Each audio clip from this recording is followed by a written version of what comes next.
मध्य प्रदेश में उपचुनाव की तैयारियां अब तेज हो चुकी है। उपचुनाव की तैयारी में कांग्रेस और बीजेपी दोनों ही पार्टियां जुटी हैं। उपचुनाव क्षेत्रों में जन दर्शन करेंगे सीएम शिवराज सिंह चौहान। कल रैगांव जाएंगे। सतना जिले के रैगांव में उपचुनाव होना है। रैगांव के शिवराजपुर गांव से जन दर्शन की शुरुआत सीएम करेंगे। संगठन ने पृथ्वीपुर जोबट सीट पर भी दौरे की प्लानिंग बनाने के निर्देश दिए हैं। तो वहीं दूसरी तरफ पीसीसी चीफ और पूर्व सीएम कमलनाथ दिल्ली के दौरे पर हैं। पार्टी के वरिष्ठ नेताओं से मुलाकात करेंगे। उपचुनाव और संगठनात्मक मुद्दों पर उनकी चर्चा होगी। तो मध्य प्रदेश में अब उपचुनाव को लेकर हलचल पूरी तरह से तेज हो चुकी है। उपचुनाव की तैयारी में कांग्रेस और बीजेपी दोनों ही पार्टियां जुटी हैं। उपचुनाव वाले क्षेत्रों में जनदर्शन सीएम शिवराज सिंह चौहान करेंगे। कल रैगांव जाएंगे। सतना जिले के रैगांव में उपचुनाव होना है। रैगांव के शिवराजपुर गांव से जन दर्शन की शुरुआत सीएम शिवराज सिंह चौहान करेंगे। संगठन ने पृथ्वीपुर जोबट सीट पर भी दौरे की प्लानिंग बनाने के निर्देश दिए गए हैं। चलिए, और इस खबर पर ज्यादा जानकारी के साथ हमारे सहयोगी विवेक पठैया हमारे साथ लाइव जुड़े। विवेक, मध्य प्रदेश में उपचुनाव की हलचल अब पूरी तरह से तेज हो चुकी है। दोनों ही पार्टियों ने अब कमर कस लिया।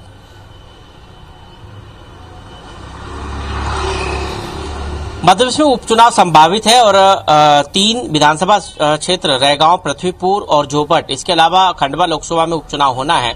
ऐसी स्थिति में बीजेपी और कांग्रेस ने उपचुनाव क्षेत्रों में पहले से ही प्लानिंग कर रखी, लेकिन अब दौरे तेज हो गए हैं।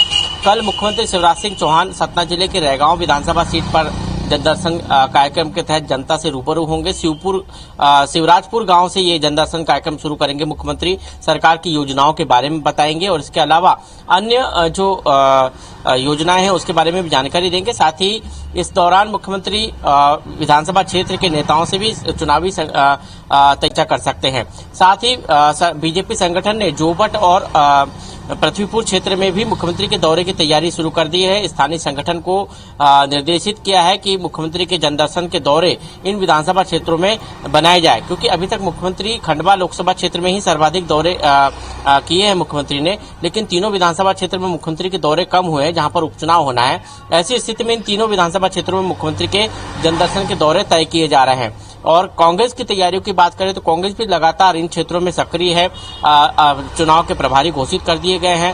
चुनाव के प्रभारी घोषित करने के बाद खुद पूर्व मुख्यमंत्री कमलनाथ इस पर मॉनिटरिंग कर रहे हैं। आज कमलनाथ दिल्ली में हैं और स्थानीय मुद्दों पर और उपचुनाव क्षेत्रों के मुद्दों पर पार्टी हाईकमान से और आला नेताओं से चर्चा करने वाले हैं। चलिए, बहुत शुक्रिया आपका इस पूरी जानकारी के लिए।